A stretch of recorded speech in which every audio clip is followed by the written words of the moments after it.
Szybki room tour ostatniego miejsca, gdzie spaliśmy. No generalnie wyższy level Sparty, ale widoczek całkiem niezły. I tam, to co widzicie po lewej, to jest lądowisko helikopterów. Także ciekawe. No, ale generalnie spało się tu dosyć dramatycznie. Spałem może 2 albo 3 godziny. Na szczęście, no już dziś czeka nas zupełnie inny standard. Jak widzicie, w naszym tea house'ie pod sufitem podwieszonych jest wiele flag. I od wczoraj jest też zawieszona biało-czerwona polska flaga, którą zawiesiliśmy my. Tu jest nazwa naszej drużyny, czyli Predatory i wszystkie nasze imiona i nazwiska. I zobaczymy, jak długo tu ta flaga powisi, ale mamy nadzieję, że trochę powisi. No. Ostatnie himalajskie śniadanko, Marcinku. I co? Wzięliśmy sobie, w moim przypadku, pierwsze słodkie śniadanko w ogóle tutaj na wyjeździe i mamy pancake'i. Do tego peanut butter, jakaś czokowella i dżemik. Do tego kawka. Czy może być lepiej? Nie. Mamy teraz chwilę czasu. Czekamy na ostatni etap naszej podróży. Więc mogę spróbować odpowiedzieć na pytania, które zadaliśmy sobie na początku tej serii. Pierwsze pytanie brzmiało, jak się znaleźć w Himalajach? W naszym przypadku znaleźliśmy fajne loty z Wiednia do Katmandu w Nepalu. Aczkolwiek linia Eridia, którą lecieliśmy, no raczej bym nie polecał za bardzo. Ten entertainment panel, te telewizorki nam nie działały, fotele się nie odsuwały, jedzenie było ok, ale jakby komfort podróży żaden. Air India ma fajną gdzieś tam stronę, fajną oprawę tego wszystkiego, aplikację. Naprawdę myślałem, że będzie to spoko, bo to są chyba narodowe linie indyjskie. Natomiast za wygodnie to nie było. Z Katmandu już później przejęła nas, że tak powiem, firma, która zorganizowała nam wszystko. Odbiór z lotniska, hotel, przelot na trek, cały trek, to już było po prostu kompleksowo. Chcieliśmy mieć to wszystko z głowy, po prostu całą tą organizacyjną fazę i tak dalej i po prostu skupić się na przeżywaniu tego i jakby nie martwić się o jakieś tam detale. Oczywiście można pójść inną drogą, można spróbować troszkę zorganizować to samemu, nie przez firmę, no ale to jest troszkę bardziej skomplikowane i raczej średnio bym to polecał. Pytanie drugie. Jak przetrwać w Himalajach? No przede wszystkim trzeba się przygotować na wszystko. Podczas treku temperatury, które występują, są tak plus 15 nawet w dolnych partiach. No dolne partie to i tak jest tak 2800, 2600 chyba to jest najniżej, co byliśmy w ogóle. I tam temperatury są dość wysokie, zwłaszcza w ciągu dnia, czyli jakieś takie plus 15 nawet czy coś, więc idzie się na lekko w krótkiej koszulce, w krótkich spodenkach i tak dalej. Ale im wyżej, tym gorzej. Więc jakby trzeba się przygotować na każdą możliwość pogodową, na deszcz, na śnieg, na wysokie, na niskie temperatury. Trzeba mieć okulary, krem do opalania, trzeba mieć okulary z dobrą polaryzacją. Trzeba mieć jakiś komin, żeby na kurz i na mróz i na wiatr. Komin to jest w ogóle, widzicie, ja tu cały czas noszę, to jest jakby nieodłączny mój przyjaciel i to jest najlepsze akcesorium w ogóle, które można mieć chyba na treku, bo chroni cię od wiatru, chroni cię od zimna, chroni cię od kurzu i od wszystkiego. Czyli taki trekking jak EBC, Everest Base Camp, jest dla każdego. Powiedziałbym, że tak i nie. Tak, bo myślę, że jest w stanie zrobić go każdy, ale im lepiej się przygotujesz do niego, tym lepszą będziesz miał z tego przyjemność. Po prostu. Simple as that. Przetrwać to przetrwa każdy. Dojść to chyba dojdzie każdy, kto nie jest jakimś, nie wiem, fizycznym ignorantem. No nie? Czyli jeśli masz jakąś sprawność fizyczną, powiedzmy coś tam ćwiczysz, coś tam biegasz, coś tam się ruszasz, no to myślę okej. Dlaczego? Dlatego, że tempo podczas treku jest bardzo wolne.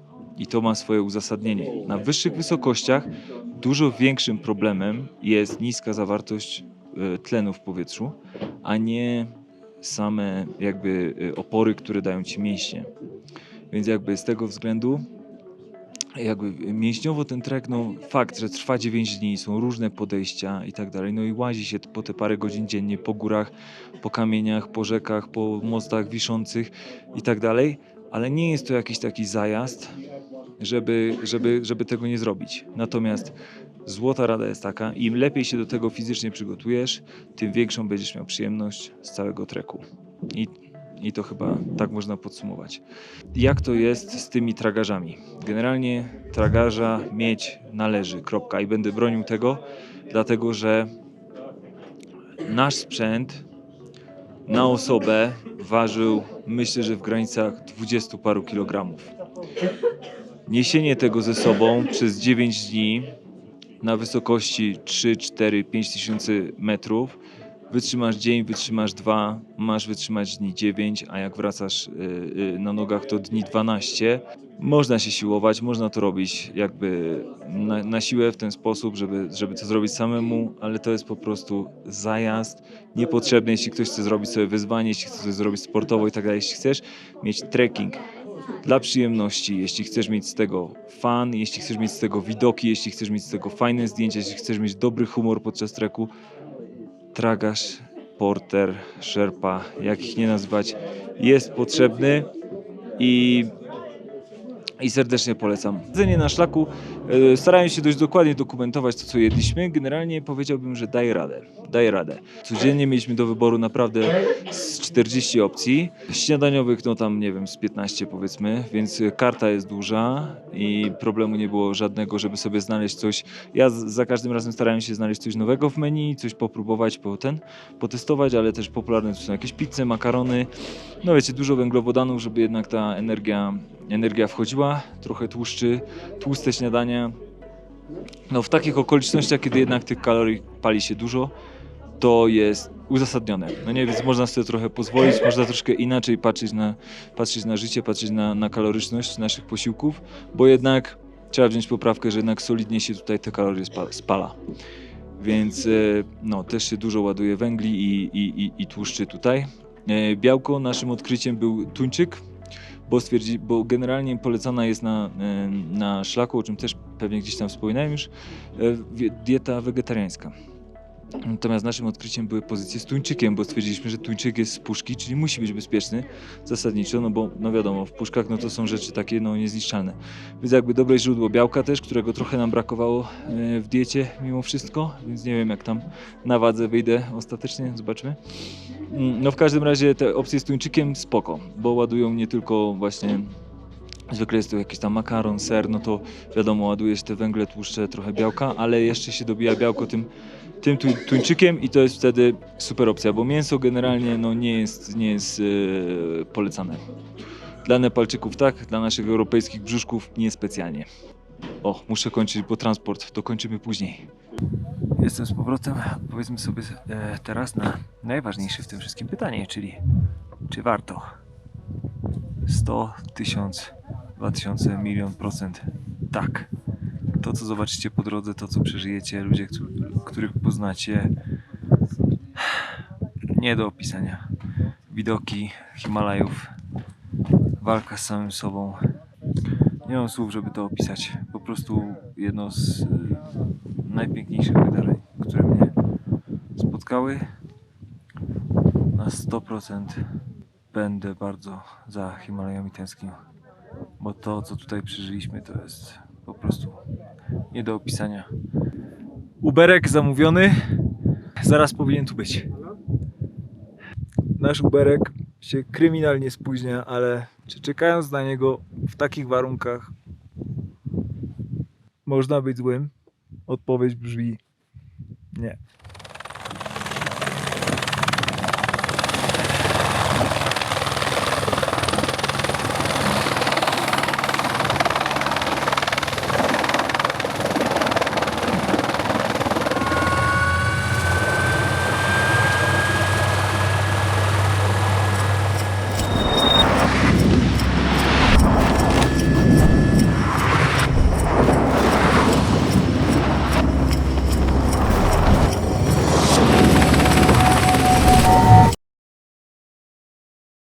Nie jeden, nie dwa, a 3 helikoptery potrzebne są, żeby przetransportować nas z Gorakchep z powrotem do Katmandu, gdzie zaczęła się nasza przygoda. Czekamy teraz na helikopter numer 3, chyba w najfajniejszym lotnisku na świecie, w hali, w terminalu najfajniejszego lotniska na świecie. czyli lotniska w Lukli. No, trzeci raz żółciutki i nawet może ten sam helikopter. W każdym razie doczekaliśmy się. Ile czekaliśmy, Marcin? Z 2 godziny tu, z 2 godziny w Gorakczep. W Pericze szybko poszło akurat, więc spoko. No ale wydawałoby się, że szybki środek transportu, a tu jednak mrużę oczy, bo strasznie słońce wali. A jednak troszkę musieliśmy poczekać, no ale luz.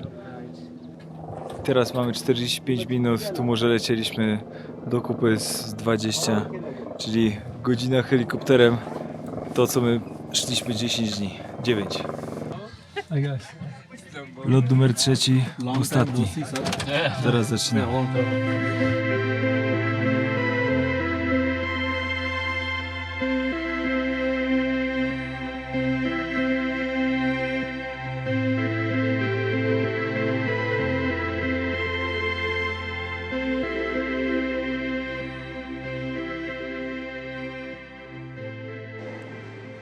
Jak uczcić zakończenie treku, podczas którego jedliśmy tylko warzywa, wodę i herbatę piliśmy.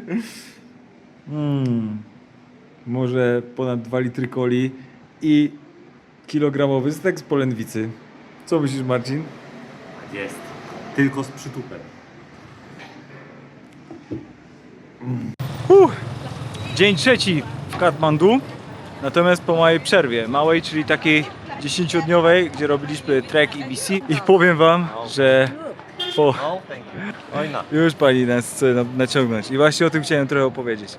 Po takim przeżyciu jak EBC trek, czyli generalnie himalajskie wyciszenie, medytacja, walka trochę z samym sobą i potem powrót do Katmandu, 1,5 milionowego miasta, gdzie po prostu każdy na ulicy się zaczepia, każdy chce ci coś sprzedać, każdy chce coś od ciebie, to już człowiek po prostu się tak przebodźcowuje i irytuje, że masakra. No ale nie o tym. Dzień zaczynamy, ponieważ nie ma lenistwa. Parę godzin w sobie wytrzymaliśmy tak, żeby nic nie robić. Więc przenieśliśmy się dzisiaj na Durbar Square. Jak widzicie, bardzo takie miejsce, gdzie wiele się dzieje. Jest to zespół pałacowo-świątynny, który jest na liście dziedzictwa UNESCO. Także będziemy sobie tutaj oglądać różne pałace i świątynie. Jak widzicie, mamy takie pasy zielone. Wstęp kosztuje 1000, czyli jakieś 3 dyszki dla obcokrajowców, dla lokalnych ludzi połowę tego. Ale generalnie no, podobno warto i z tego co widzę, no faktycznie jest tutaj dość ładnie, dość ciekawie, więc zobaczymy. Idziemy pozwiedzać. Najpierw weszliśmy sobie na jedną z tych świątyń, żeby zobaczyć mniej więcej z góry, jaka tu jest sytuacja, co tu będziemy oglądać i jak to najlepiej rozplanować. No faktycznie miejsce jest dość imponujące. A tu pod nami, zobaczcie, szkoła jakichś rysunków, malunków i sobie ćwiczą właśnie na tych pięknych budyneczkach. Jakiś tam rysunek architektoniczny. Marcinek na tropie już myśli, jak to logistycznie wszystko rozplanować. Mamy mapkę, mamy wszystko. Prawdopodobnie pójdziemy zgodnie z ruchem wskazówek zegara, bo tak mówi nepalska logika. Tu się wszystko wykonuje zgodnie z ruchem wskazówek zegara, więc czemu zwiedzanie mielibyśmy robić inaczej? Nie wiem.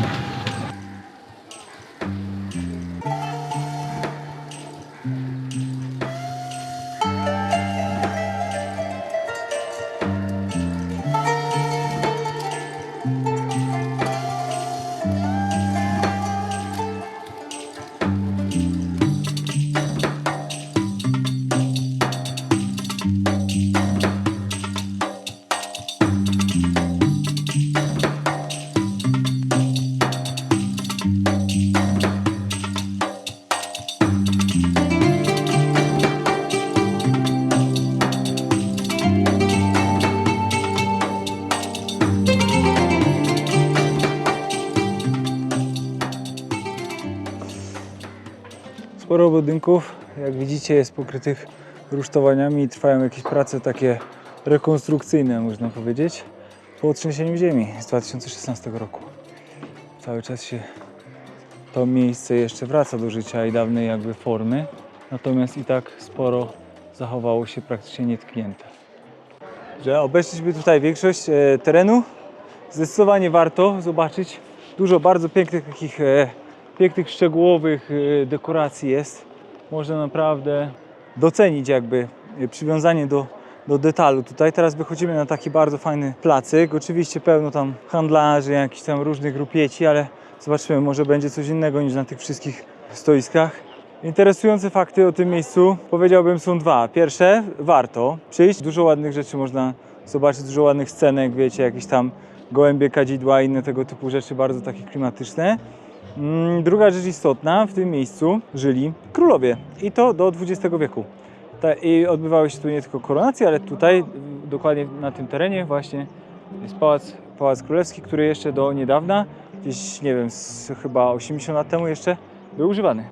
Przybyliśmy do Monkey Temple, czyli no już wiecie, czego się możemy spodziewać chyba. Podobno, no małpiec tutaj opór, już widzimy to. Podobno dobrze wychowane nawet, że tam nie kradną żadnych tam rzeczy i tak dalej dla okupu, jak tam czasem robią. Więc zobaczymy, jak będzie. No generalnie bardzo ładne miejsce. I tu się chyba wchodzi. O, cześć ziomeczku. Tak jest, widać. Pół. No dobra, no to sprawdźmy w takim razie, o co chodzi z tymi małpkami.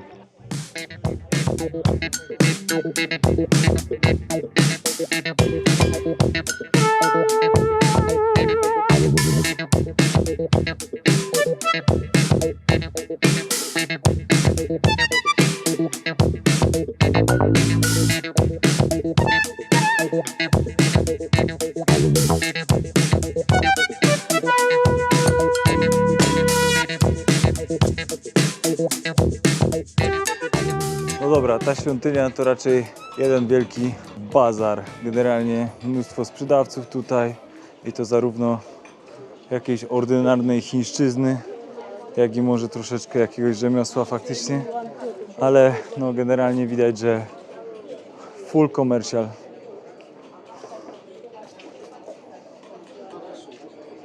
I tu jest centralna część tej świątyni, czyli ta wielka stupa. W warunkach lepszej widoczności byłby całkiem niezły widok na miasto, no ale że powietrze dzisiaj jest po prostu tragiczne tutaj i też nie będziemy za dużo czasu spędzać na zewnątrz, bo po prostu jest masakra, no to byłby widok na miasto, no ale dzisiaj raczej nie ma na co liczyć. A świątynia no jest taka okej, no coś tam zobaczyć można w tym Monkey Temple, ale głównie komercha tutaj widzę i sprzedawstwo wszystkiego. Także 4 na 10. No i tu przed wami właśnie widok na miasto. Kurde. Ale syf.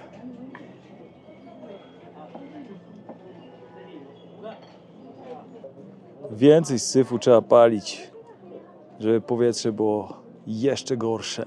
Tak jest. Kosmos, absolutny kosmos. No to spadamy stąd, jedziemy dalej, bo generalnie małpy, targ i bardzo syfiaste powietrze. W tych trzech określeniach można zamknąć całe to Monkey Temple. I tak to mniej więcej się tu przedstawia. Także jeśli chcecie kupić dokładnie takie same pamiątki jak w Katmandu czy gdziekolwiek indziej, no to wpadajcie mordy.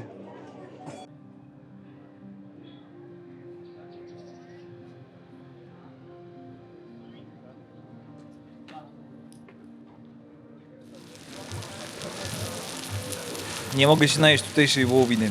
Znakomita i dużo tańsza niż u nas. A tutaj w formie steka z polędwicy z jakimś pasztecikiem z wątróbek kurzych, z masłem i sosem grzybowym.